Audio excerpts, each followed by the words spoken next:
Assalamualaikum. Halo guys. Aku tuh paling males dandan tuh bagian alis nih. Kalau alis tuh kayaknya nggak sama gitu kiri kanan. Mau disamain juga tetap nggak sama. Pernah juga aku dandanin sama orang lain juga nggak sama. Ya kan?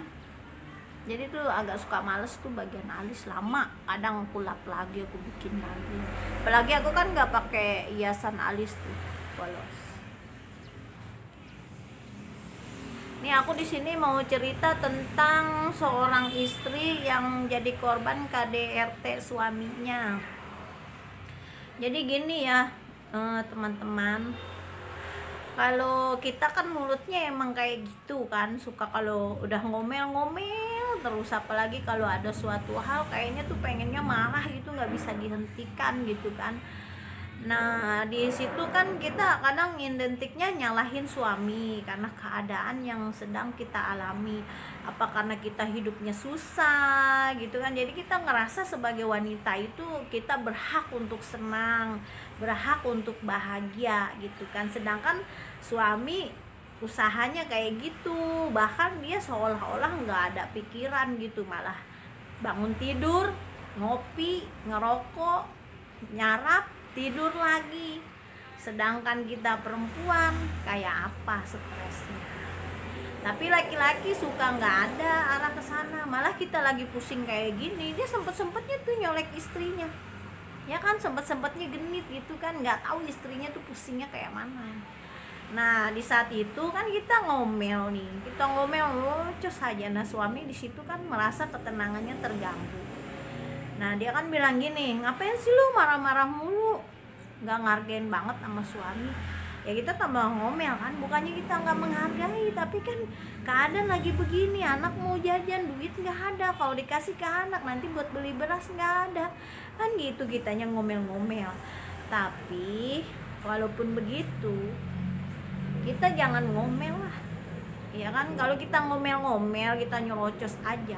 Kalau suami udah bertindak, bisa diam nggak mulutnya, bisa diem nggak gitu kan. Kitanya makin marah, dianya juga makin marah. Istri nggak ada otak, istri nggak ada moral gitu kan. Suami lagi tidur digangguin aja, otak lo nggak ada gitu kan. Terus kita ngomong begini lagi, kadang kan yang kita dengar istri ngomong gini, lu yang nggak ada otak, otak lu otak anjing. Binatang aja ngasih makan anaknya, perlu emang iya binatang ngasih makan anak? Enggak kali ya. Binatang mah kalau udah bikin hamil yang betina udah ditinggal, ya kan, kayak kucing, anjing.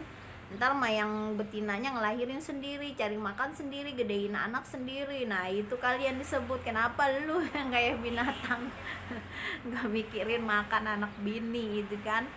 Nah kalau misalnya suami udah marah gitu kan, bisa diem nggak lu gitu kan, bisa diem nggak kamu.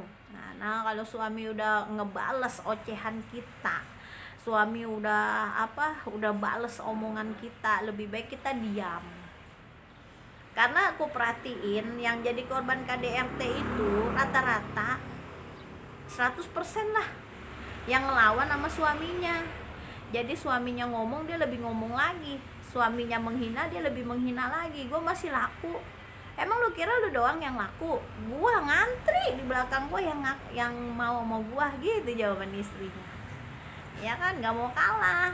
Nah akhirnya suami tambah marah. Ini kalau udah dipukul sama suami, istrinya bukannya minta ampun malah bilang begini, bangsat lu anjing. Ditambahin lagi sama lakinya, setan lu, tambahin lagi sama lakinya.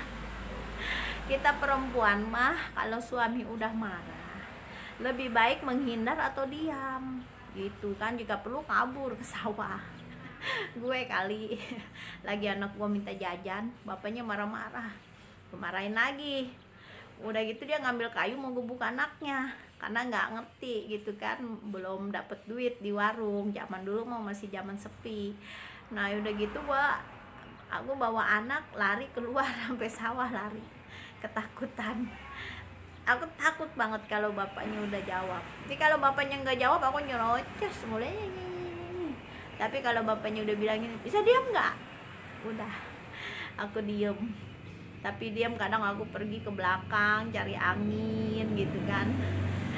Tapi benar asli, kalau suami udah jawab omongan kita, diam. Tapi kalau udah suaminya nggak ada apa-apa, datang-datang mabuk, marah, mukul kita, nah itu baru KDRT bisa bilang tidak ada maaf lagi. Ya mendingan kita menghindar aja gitu. Makanya jadi wanita di sini, soal keuangan jangan tergantung 100% sama suami. Berusahalah kita untuk cari tambahan, seenggak-enggaknya ya ada angka 30.000 atau 50.000 satu hari buat tambahan. Jadi kalau suami nggak kasih nafkah itu bisa buat makan, kalau suami kasih nafkah bisa buat nafkah. Kalau kita punya usaha, pertengkaran itu akan jarang terjadi karena kita udah sibuk mikirin usaha kita. Tapi walaupun kita nanti punya usaha, kita pun nggak bisa merendahkan suami. Kalau bisa, kalau suami itu habis ngopi makan terus dia istirahat, kalau sehari biarin aja. Tapi kalau 2 hari 3 hari, ya siapa sih yang nggak marah istri kan. Tapi memang seharusnya kita bujuk lah gimana caranya gitu, kita omong baik-baik gitu kan, biar suaminya bergerak gitu untuk dia mau usaha. Dan juga kalau bisa lagi kita punya usaha apa gitu buat nambahin, apa kita ambil barang sama tukang kreditan, kita bilang gini, bang atau bu, saya jalanin bajunya boleh nggak, nanti sistemnya gimana kata dia aja gitu, apa kita mau ambil setiap hari setoran atau kita mau bagaimana, atau kita kalau kita nggak punya modal nih. Kalau kita punya modal ya tergantung modal kita ada seberapa, berarti bisanya buat usaha apa gitu kan. Tapi memang menurut aku perempuan itu wajib, kayaknya harus gitu, walaupun suaminya ya, kecuali suaminya memang kaya nggak pelit, kita tercukupin, ngapain lagi kita usaha, mendingan kita dandan, kita gunain kekayaan suami kita shopping, kita happy ya kan. Kalau kita dapetnya yang ya namanya juga jodoh ya kita memang harus bergerak. Pengalaman aku emang perempuan yang bergerak. Aku baru nikah tuh udah bergerak. Tadinya aku coba kreditin baju, habis ngeriditin baju, anak masih kecil, aku buka rumah makan Padang. Karena suami dagang, aku nggak dagang lagi. Aku nggak usaha, itu semua penghasilan tergantung dari suami gede kecilnya. Itu ada sekitar 10 tahun ya. Tapi akhir-akhirnya aku nggak betah, akhirnya aku kerja, aku jenuh, akhirnya sekarang aku usaha. Aku jenuh loh kerja rutin gitu, bangun pagi pulang sore, bangun pagi pulang malam, itu bikin aku jenuh. Ya udah ya, sekian tip dari aku. Seorang wanita itu wajib memiliki usaha, nggak harus kita tergantung kepada suami. Walaupun suami punya penghasilan, usahakanlah kita juga punya penghasilan. Usahakan juga usaha yang kita jalani sesuai dengan hobi kita. Jadi usaha yang kita jalani itu akan sangat menyenangkan dan kita sangat berpikir untuk bisa lebih maju lagi, ya kan. Segitu salam dari saya. Assalamualaikum.